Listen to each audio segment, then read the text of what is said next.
My name is Michael Uyttebroek, and I'm going to do this presentation. We're going to be doing two presentations.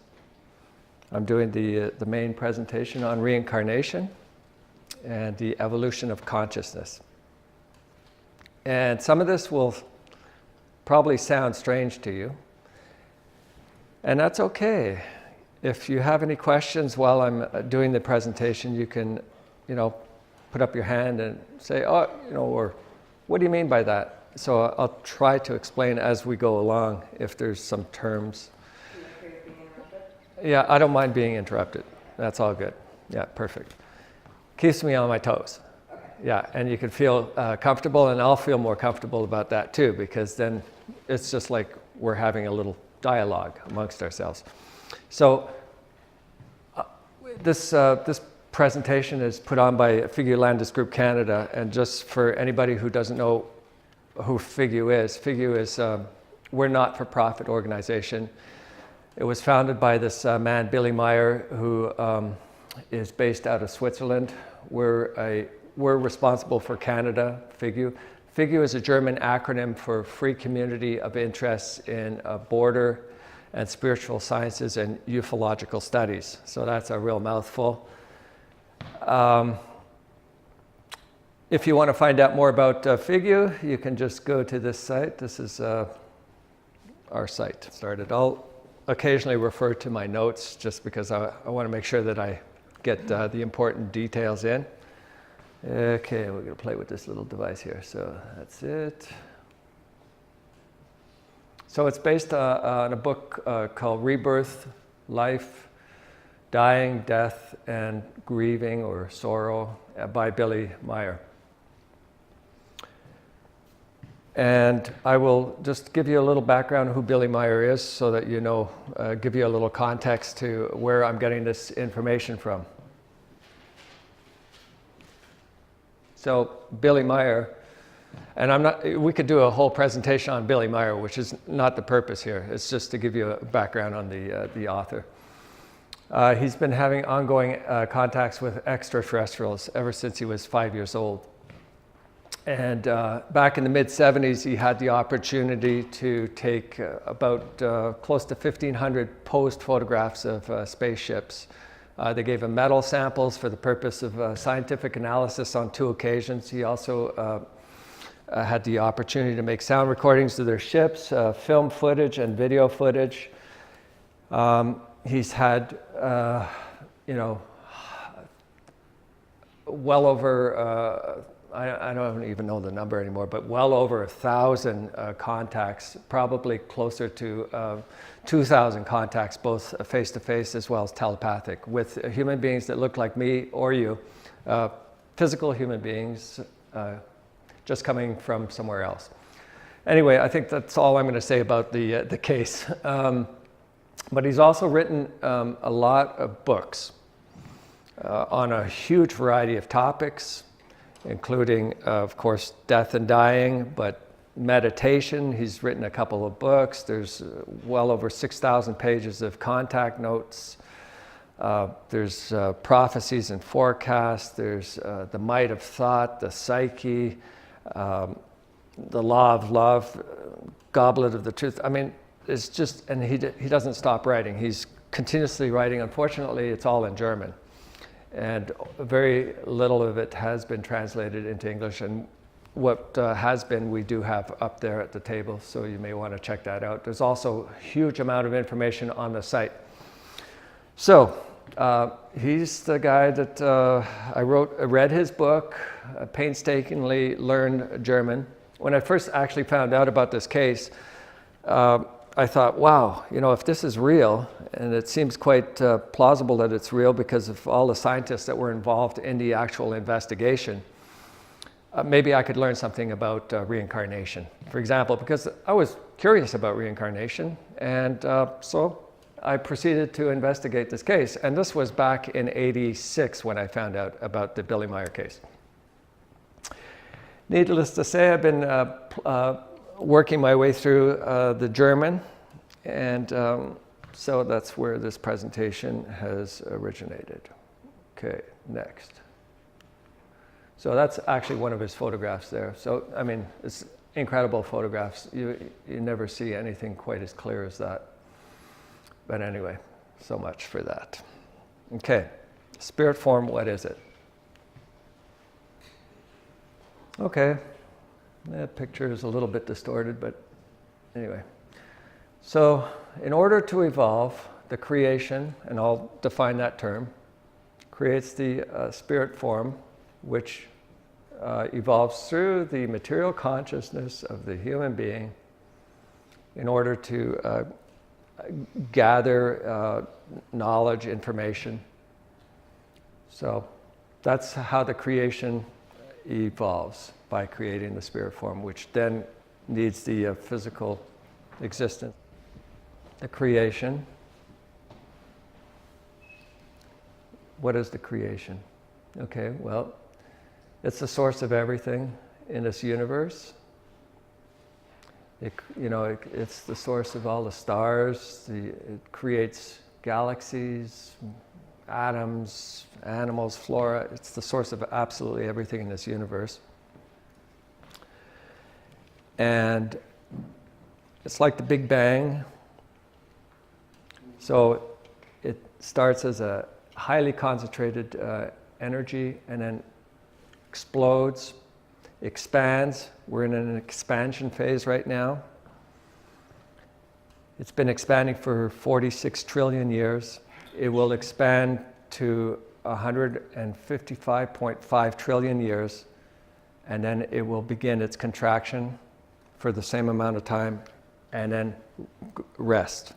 That's the process of the creation. But while it's expanding up to the 155.5 trillion years, it's creating all of this stuff. I want to give a definition of what the creation is based on another book that Billy's written. It's from a book called The Decalogue. And the definition is, the creation is the being and the non-being of the life. It is the most immense mass of spiritual energy in the universe.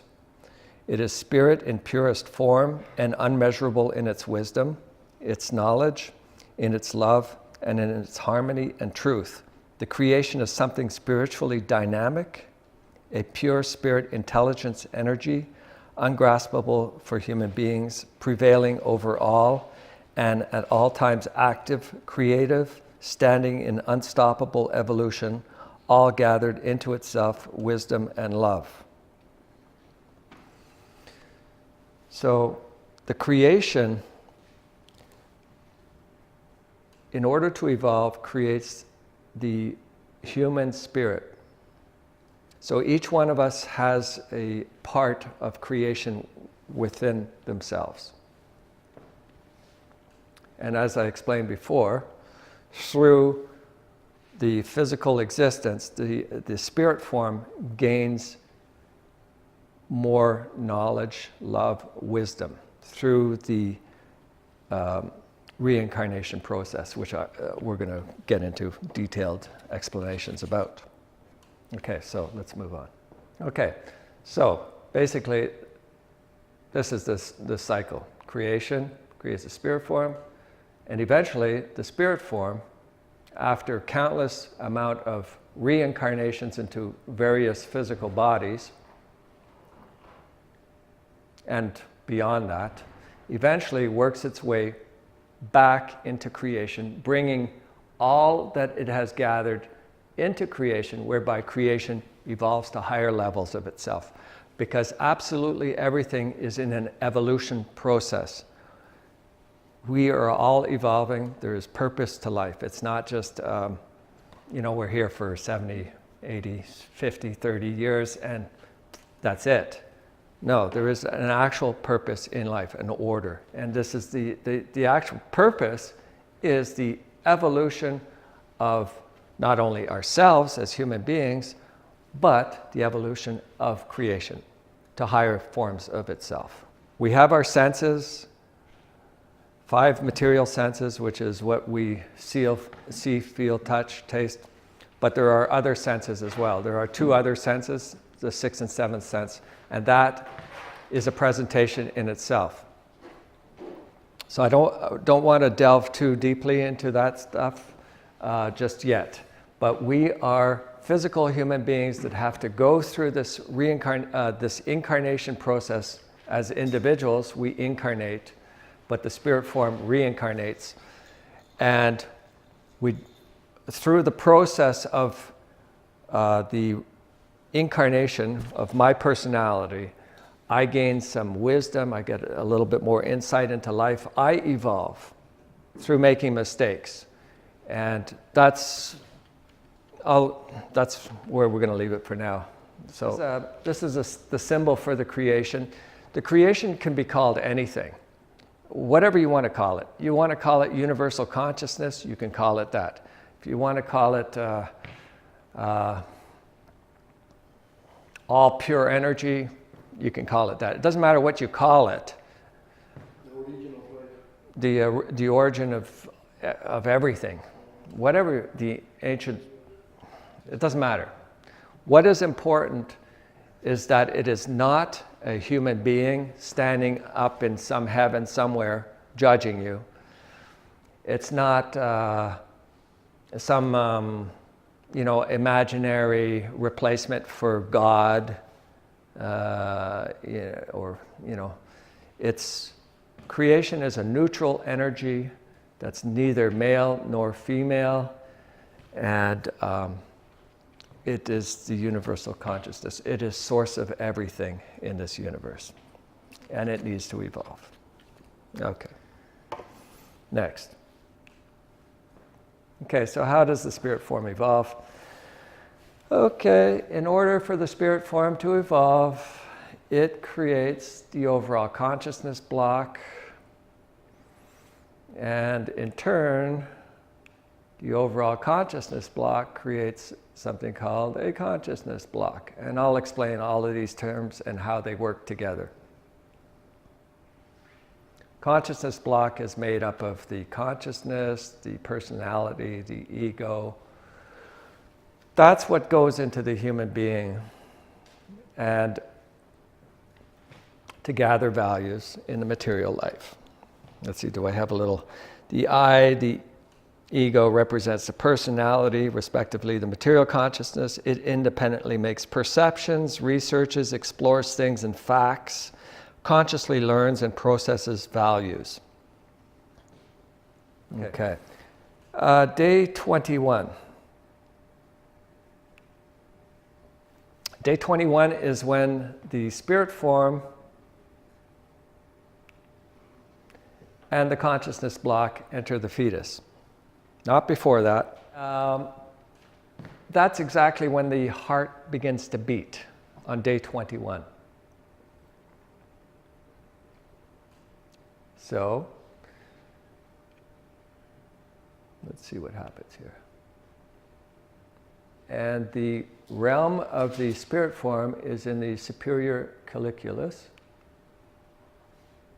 And from there, it spreads itself out in a, this is a internet swipes from somewhere, but it's not actually accurate, but it just there to give you an idea that the spirit form spreads itself out throughout the entire body. But it is unaffected by the material realm. So that means that if, for example, I have mental illness, that does not affect the spirit form in any way. If I have an accident and I lose an arm or a leg, the spirit form is not affected because the spirit form is of a fine material energy. So if I was to lose my arm, even though the spirit form is throughout the entire body, it immediately retreats. It's not harmed at all. I have a question. Yeah. You were talking about mental illness there.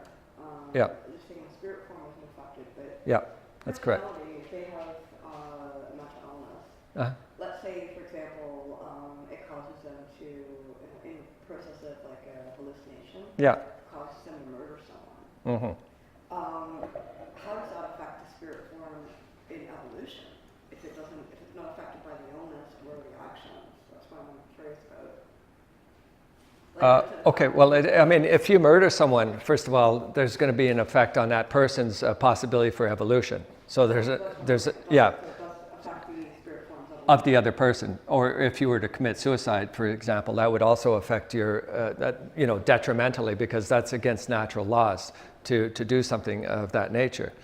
Because we all need to evolve, and so to terminate that evolution prior to the time that it needs to be terminated is against natural laws, and therefore is an impedance to that person's or persons' evolution. Multiple people's evolution. Yeah, so it does affect in that way. So unfortunately, but see, we're free human beings, and we have free will, so we can do whatever we want to do, meaning that we could decide to go against natural laws, but there are always cause and effect consequences for our actions, and therefore, there's a price to pay for everything. But the intent is that we live according to natural laws so that we can evolve to the highest level of perfection as quickly as possible. That would be the goal. I mean, let's say, once again, in case somebody murders somebody, does that affect their evolution in the next life? Or does it make them, for example, regress to a less advanced society, for example, when they come back? Do you know Does it make it what? Sorry? The last part? Let's say somebody who's born here in Canada. Yeah. And then, that's... Oh, I see what you're saying. No. No, I mean, obviously, we're okay. I'll just address that really quickly because I got a lot to cover. But basically, in your next lifetime, you're not impeded by your actions from the previous lifetime. In other words, this theory of karma, where you are now in your next lifetime, you're going to be disadvantaged because of your actions in the previous lifetime. No, but there's still stuff that needs to be worked out that that hasn't been resolved. That's against that needs to be worked on. But it doesn't mean that you come in punished as a lower class citizen in your next lifetime, poor and crippled because you murdered someone or something like that. Okay. Yeah, yeah. Okay, thank you. Okay. Okay, so this is what I was saying, that we gather information through the physical life, and then so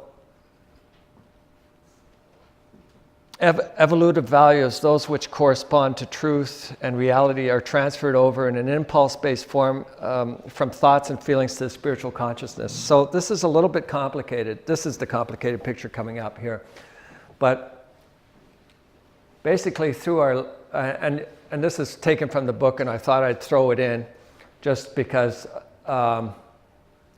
it gives you an idea that there is an actual transfer of information from the material consciousness to the spiritual consciousness, and it follows a particular path. But we're going to have a booklet and available with this diagram, but also if you go on YouTube, you can see that I have a presentation on reincarnation, and it has this.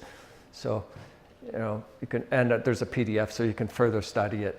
But there's an actual process from the material consciousness and the thoughts and feelings, and it goes through the material subconsciousness, the material central consciousness to the spiritual side, and impulses are neutral, positive impulses are sent over, and vice versa. Okay, so let's move on here. Okay, so functions of the overall consciousness block. Okay, so when the human being dies, so we saw that on day 21, the spirit form and the consciousness block go into the human being. Well, when the brain ceases to function is the time when the person dies, not before that. So a person may appear like they're dead, but they're not if their brain is still working. So it's only when the brain actually stops, the heart could have stopped, but the brain's still working. that person's not dead yet.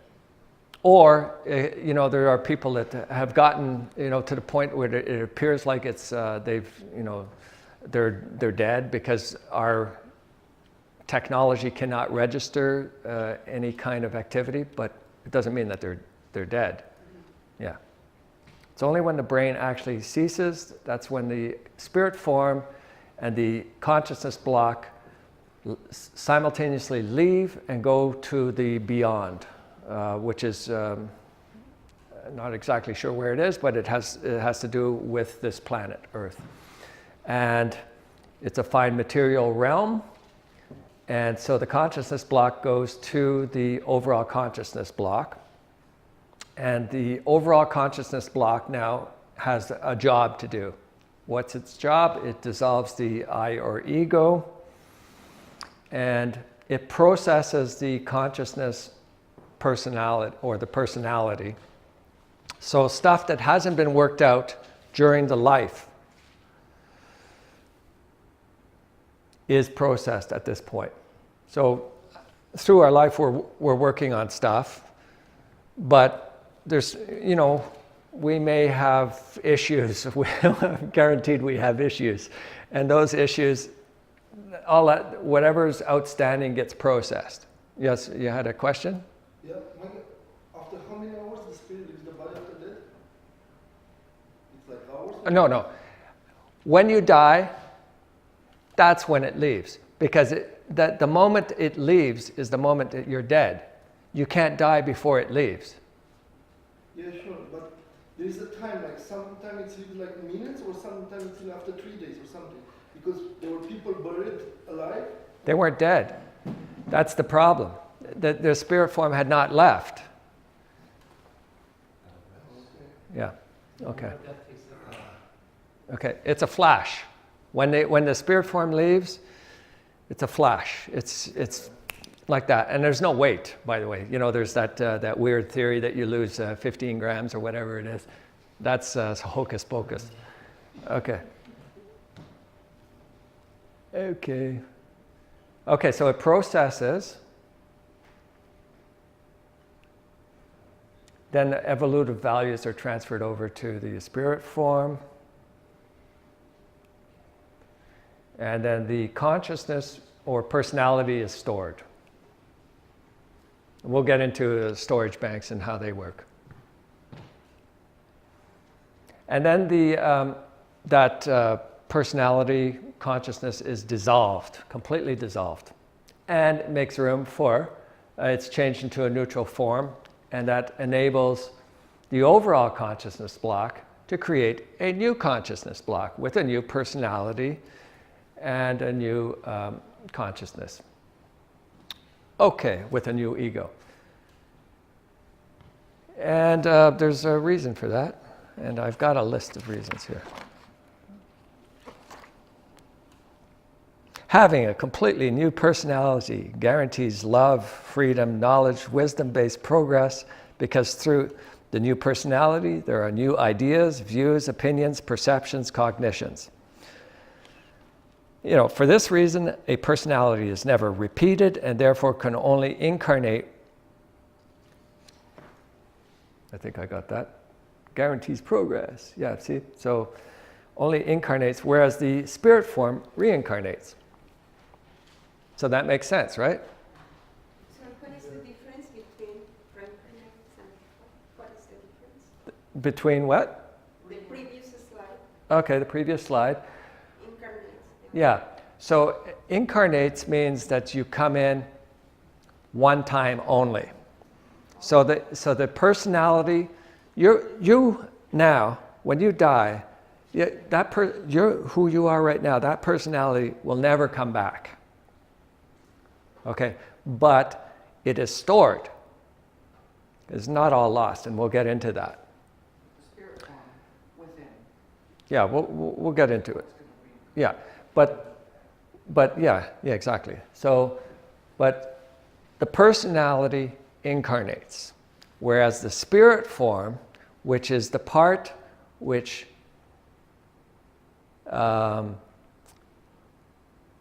is what reincarnates. That is the enlivening factor in each human being. That's the thing that creation has created in order for it to evolve, for itself to evolve. So the creation creates the spirit form, and then the spirit form needs to come into into a physical body, along with the consciousness block. And through our experiences, our day-to-day experiences, our making mistakes, we gather information, knowledge, and we get a little wiser. And that which is of pure wisdom, love, and knowledge gets transferred over to the spirit form, whereby the spirit form gains knowledge and becomes more powerful, it increases its strength. And then eventually enters into creation and brings that all to creation, whereby creation evolves.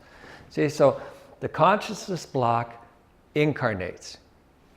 The spirit form reincarnates, because it's the same spirit form in each lifetime. And is there an X number? Is it how many times? Yeah, and I'll get into all of that stuff.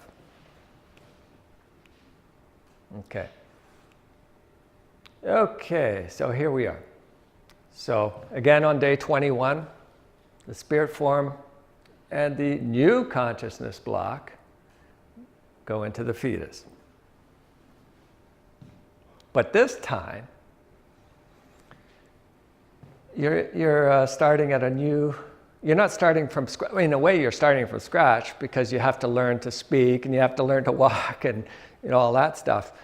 But your consciousness level, the consciousness level of the new personality is starting where the old one left off. Okay. So, if I use karma as the storage base. Karma, no. Karma, no. Karma, first of all, karma is a belief. Karma is a belief that you are burdened by some past event. Would the storage banks be the past? Yeah, but you're not burdened by the past.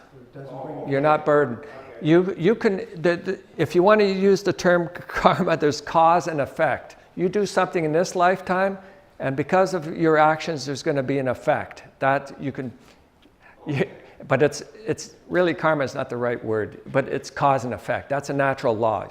So burden is sort of a big word. Okay, but Yeah. so the storage and the burden are two separate ideas. Yeah, Okay. Yeah, because. Can you give us an example of a negative effect? Like how Okay, I get really angry and I get really stressed out about everything in my life, and before you know it, I got ulcers. That's cause and effect. The way I think affects my body or makes me healthy if I have a healthy outlook in life. So that's cause and effect. If I go out and not look where I'm going and I get hit by a car, that's cause and effect, because I haven't been paying attention to what's going on around me. But in the context of From life to life, I think. From life to life? life to life, what will be the Okay. effect of it? Okay, yeah. We'll go into how it works. Okay, so here. Okay, let's just see here.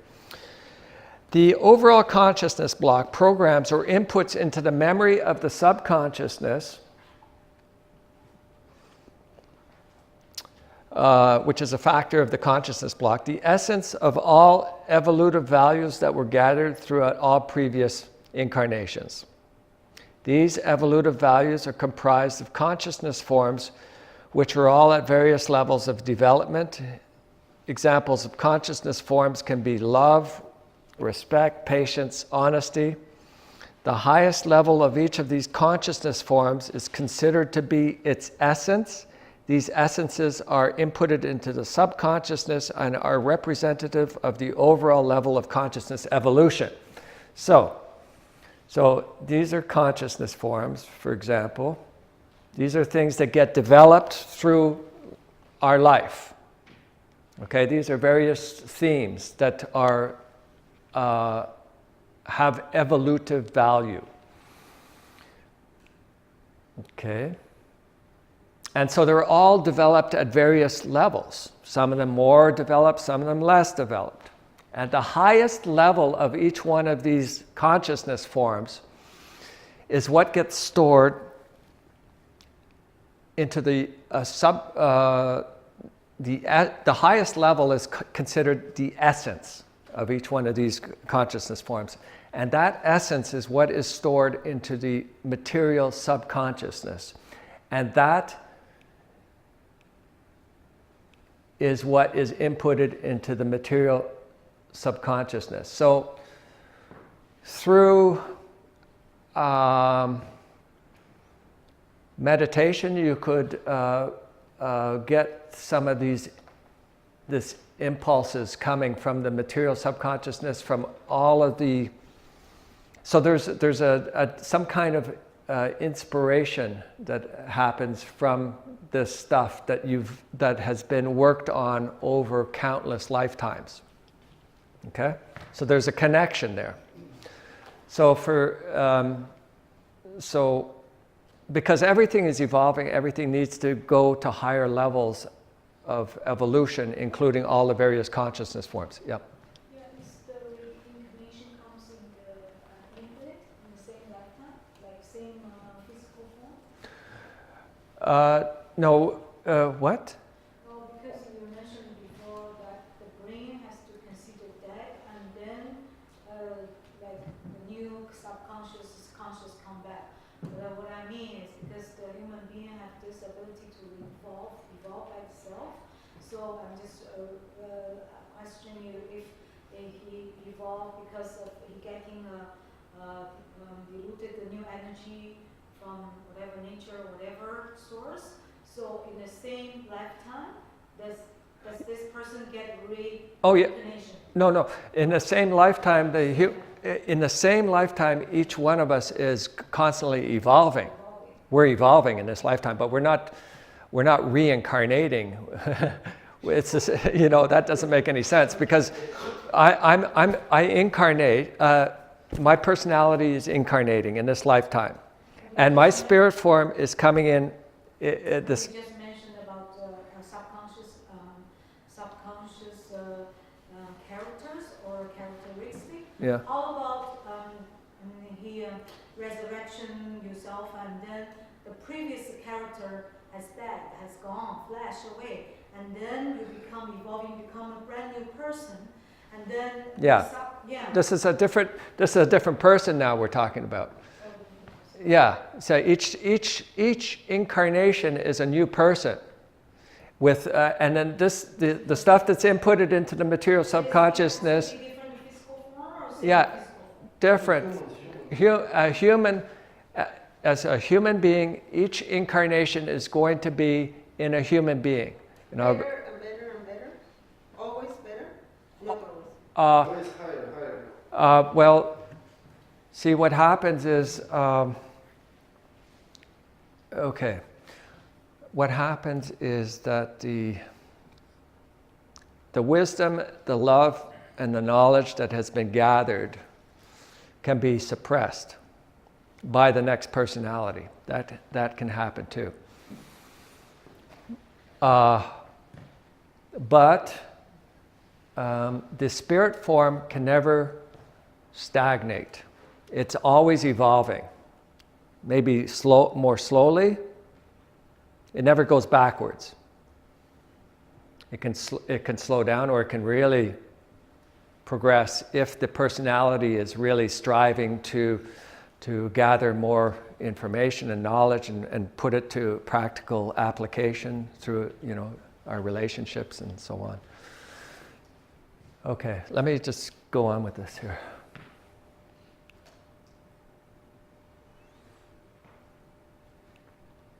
Okay, so we have the memory that's in the material subconsciousness, but so the essences, what we were talking about, these essences that are, they get stored in the overall, in the storage banks for the overall consciousness block. And so these essences are what are inputted into the material subconsciousness of the next consciousness block. I hope that doesn't get too complicated. And then, but there's also planetary storage banks, and that's a separate thing. It's a different type of storage bank. And the planetary storage banks is,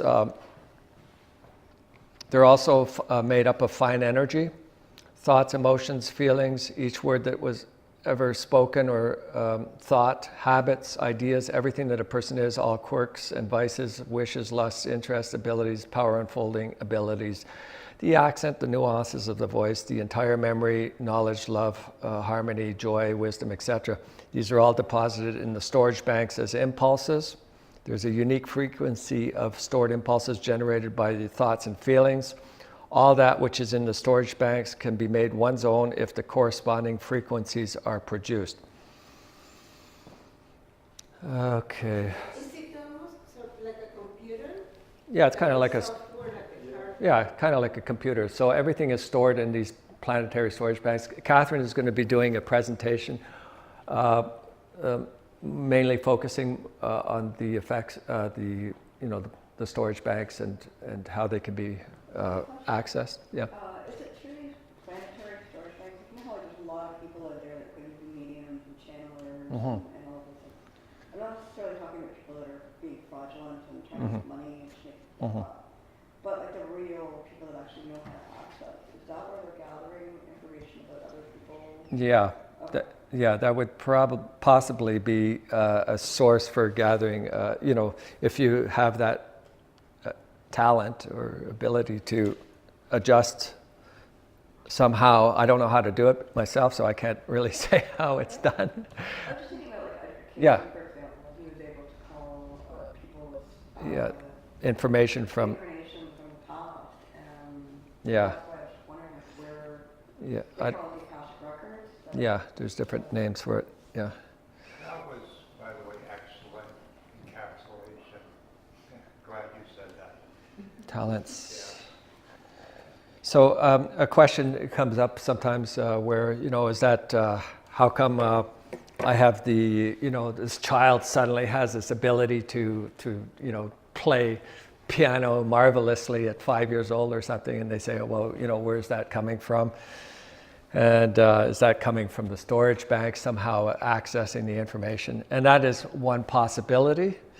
And another possibility, which I was just reading, it's not from the book, but it's from Meier material. It's saying that it can be also genetic information that's been passed down. And it can be 10 to 20 generations back, this information. Yeah, so it... So this one can be measured or justified by DNA? Like you mentioned about is the storage bank coming from 5 generations? No, that's not what I said. What I said was that there is genetic information that can, I was talking about someone that has a particular talent, for example, that where does that talent come from? And it can either come through genetic information, stemming back through generations, or it can come from the storage banks as impulses from the storage banks. So let's just look at this thing for a second here. So thoughts, emotions, feelings, habits, ideas, abilities, words, it's all stored in the storage bank. So everything that we're doing right here, right now, today, is being stored. Saved. Saved. The storage bank can be run into a black hole, like the information you could don't remember anything. Could be if that happens, or when are you counting the storage banks from the day 2021 after the child was born? Or? Yeah, the storage banks are existing now. They existed before you were born. They exist after you die. The storage banks are... The collective human. Yeah, exactly. That's exactly what it is. Exactly. planet, the galaxy, the universe. Yeah, but let's stick with the planetary storage banks for right now, because it. On the planet, not planet itself.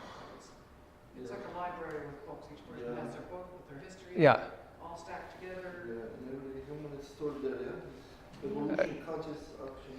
So, sorry, Isaac, you have a question? Can it ever be erased? Or No, not that I know of. It can't be. No. And then, as Marcel mentioned, that there's a planetary storage bank, and then there's also a solar. Our solar system, I think, has a storage bank, and then there's a galactic storage bank, and then there's the creational storage bank, and I think there's 7 levels of storage banks. I don't know the names of them. So a person with a higher consciousness, higher level of consciousness, could tap into the storage bank easier than somebody who has a lower. Yeah, but it can happen subconsciously as well, so that you don't even realize that you're accessing stuff from the storage banks. But someone who is more evolved could develop that ability to access the storage banks. Could be trained to do that. That's correct. Yeah, through meditation. So let's just go through this here. So, as we stated, there's a unique frequency, and it's possible so there's a unique frequency of stored impulses generated by thoughts and feelings. All that which is in the storage banks can be made one's own if the corresponding frequencies are produced. Therefore, other egos and consciousness forms can be brought to use if one is able to create the same frequencies. This means that abilities of former personalities can be brought to use in a conscious or unconscious form. This connection is also possible with other egos not connected to the same line of previous egos. There is either a conscious or an unconscious utilization of these storage banks via the material consciousness. Okay. There was another point that I wanted to bring up, which is, I guess I'd have to backtrack a little bit, but when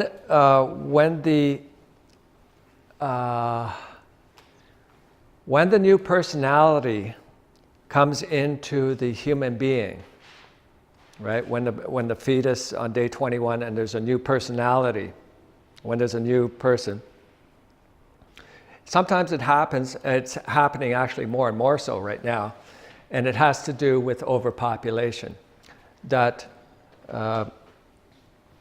the consciousness block has not been fully programmed because it comes in prematurely. The spirit form and the consciousness block come in prematurely due to overpopulation. And because of that, the overall consciousness block has not had the chance to fully program the consciousness block or the new personality. Yeah. Okay, what's the cause of the overpopulation then? Breeding. That's it? Breeding humans. Pretty much. So it's heterosexuality, is what you're saying? Yeah. Yeah, but it has to do with, see, there's a lot of different influences that bring about our desire to, have more and more kids. Part of it is religious, that we've been encouraged to have large families. Part of it has to do with cultural reasons, such as I need more kids to help me to manage my farm, to survive, to secure my future. When I get older, I'll have these kids to take care of me. There's all kinds of reasons why people choose to have lots of kids. But it's human intention, is what you're saying? Yeah, or lack of thinking. No, but it's human desire to have children. Yeah, The choice. it's a program, it's a choice, and it's a free choice. But the problem is that it's a whole other presentation about overpopulation. Well, you brought it up. I know, it's true. And but anyway, we've got huge numbers, and we're at over 8.5 billion people right now. Yeah. Only 3 kids develop a family. Okay, let's, you know, let's just keep moving with this here, so just for a second here. Okay, so normally,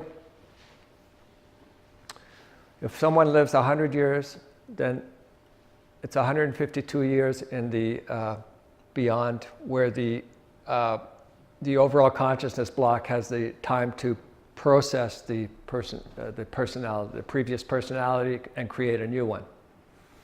But because of overpopulation, now it could be 10, 30, 40 years, and then the person is back. And so that leads to issues such as you know, instability of the personality, softness, you know, the males are too soft, or the people are too soft, prone to addiction, need more support from their parents. The masculinity, I was just reading, is not fully pronounced. It can be, yes. Cycles, and apparently the cycles will never, ever come back to normal. And this has been activated due to the overpopulation. So the cycles that would normally be, let's say if we live to 50 years, then we'd be 72 years on the other side, for example. So that's no longer, and can no longer happen in that normal way. So that leads to problems. Okay. According to Billy, he said that this planet should have about 528 or 29 million people on this planet, up to 1 billion, which would enable sustainability, that there would be enough room for, you know, the flora, the fauna, and all of nature to flourish, as well as the human being. But right now, we're at over 8.5 billion people. And it's much higher than what the UN actually says, because they don't have the ability to take an accurate census. And the reason why I'm saying that, that it is higher and that I have the voice of authority has to do with, of course, if you saw, you missed the very beginning, but there was the person who wrote this book, Billy Meier, has had ongoing contacts with extraterrestrials, and you can check it out yourself. The site, it's ca.figu.org, and they have this highly advanced technology where they're able to what's the it's a type of scan. I forgot the name, but anyway, they have an ability to take a snapshot. Thank you. She's reading my mind here. Take a snapshot of what's actually, it's a biogram. That's what it's called, a biogram of the entire planet, and at one instant can actually determine the exact population at that moment. And so the last time it was done was a couple of years back, and it was already at over 8.3 billion. Okay, so anyway, let's just move on with this, stay on topic here. Okay, and the other point of interest, which you might find, is this planet here right now has 129 billion spirit forms that have been activated and have had at least one incarnation on this planet. Wow.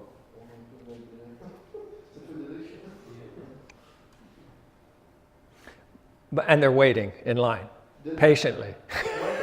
Huh? From Planetary, from where are coming? I explained that already. The creation creates spirit forms. And the planet blow up. Yeah. Yeah. But is it, one question, do you have any data to know if it's more positive, benign, or negative? Is it more positive or more negative? When What? you count that many spirits, Uh-huh. do they know if most of the spirits are good, benign, or they are... There's no good or bad spirit. First of all, spirit is neutral 100%. what is good and what is bad is our thinking.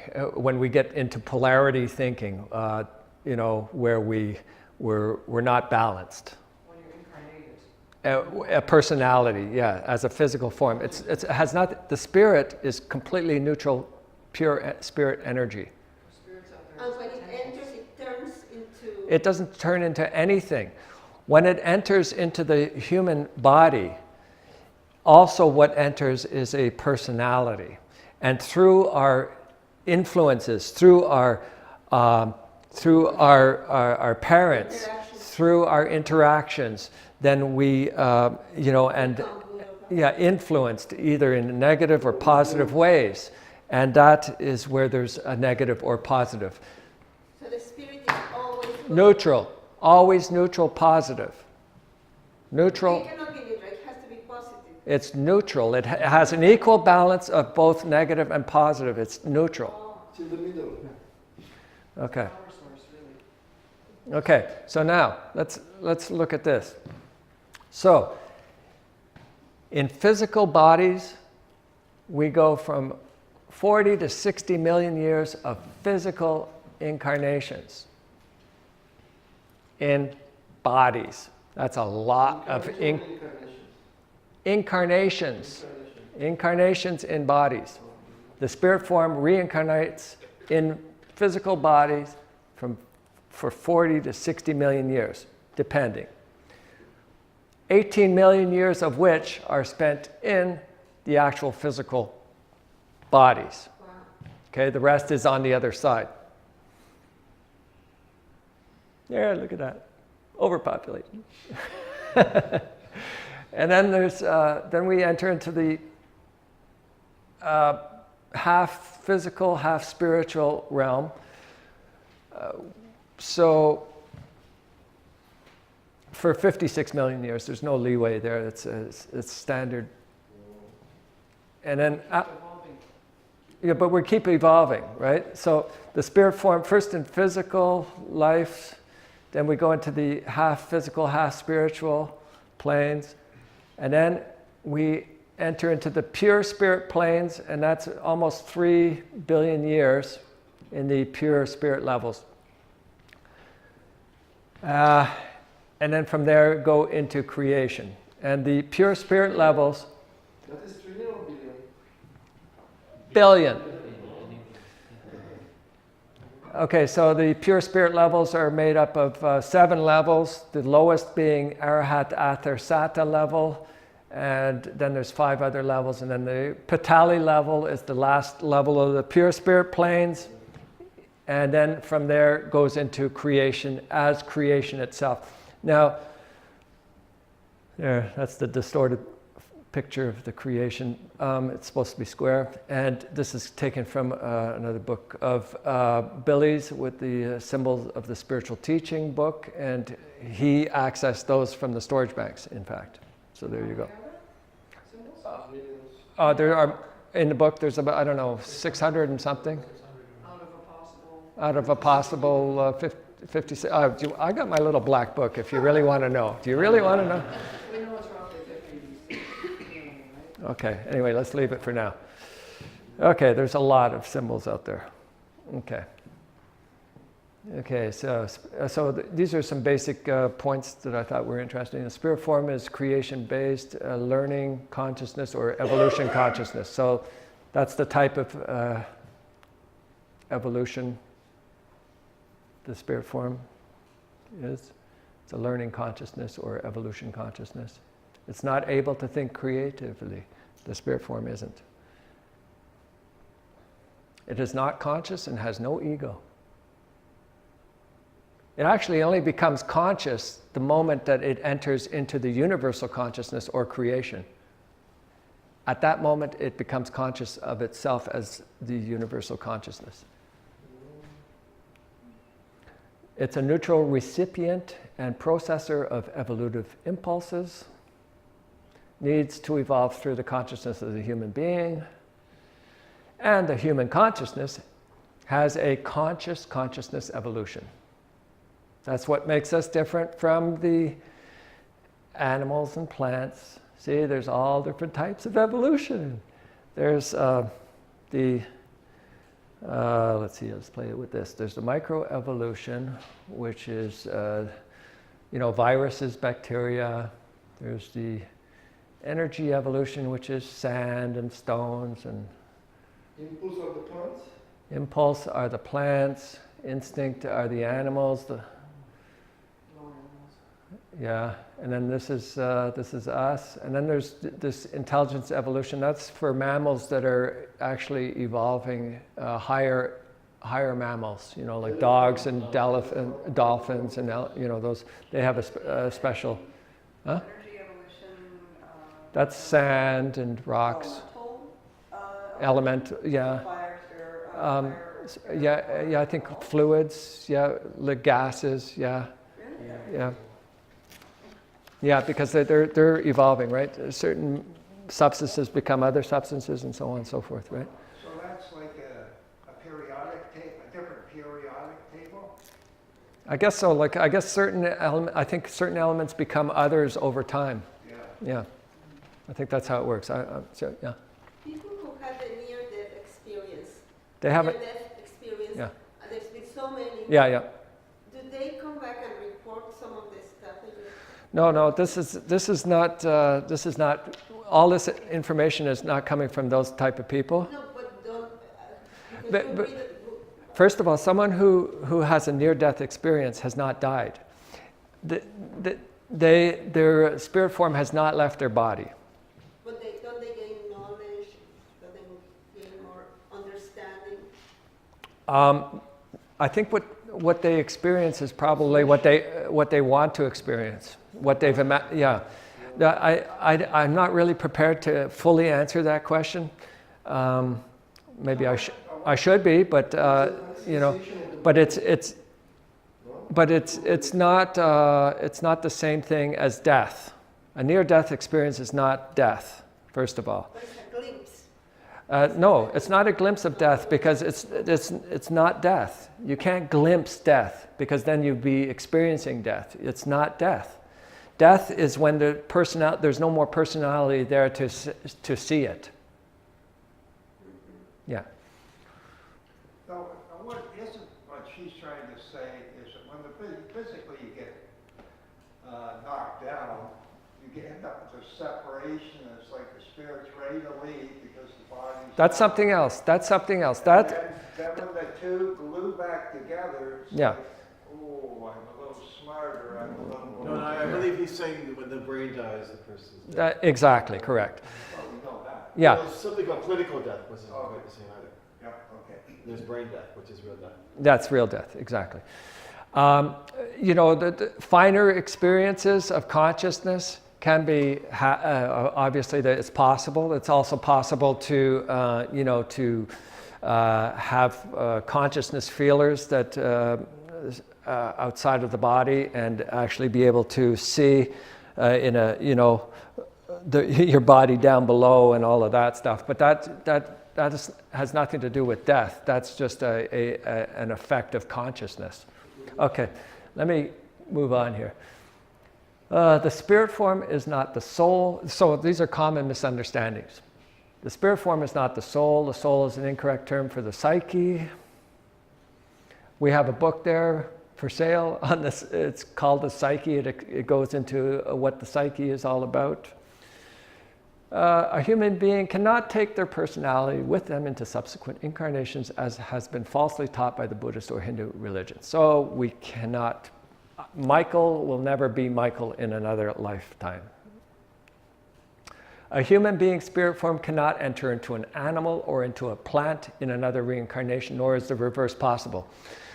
Which means that once the spirit form is in a human body, and going through the reincarnation process as a human being in new personalities, new bodies over countless lifetimes, it will never go back into an animal.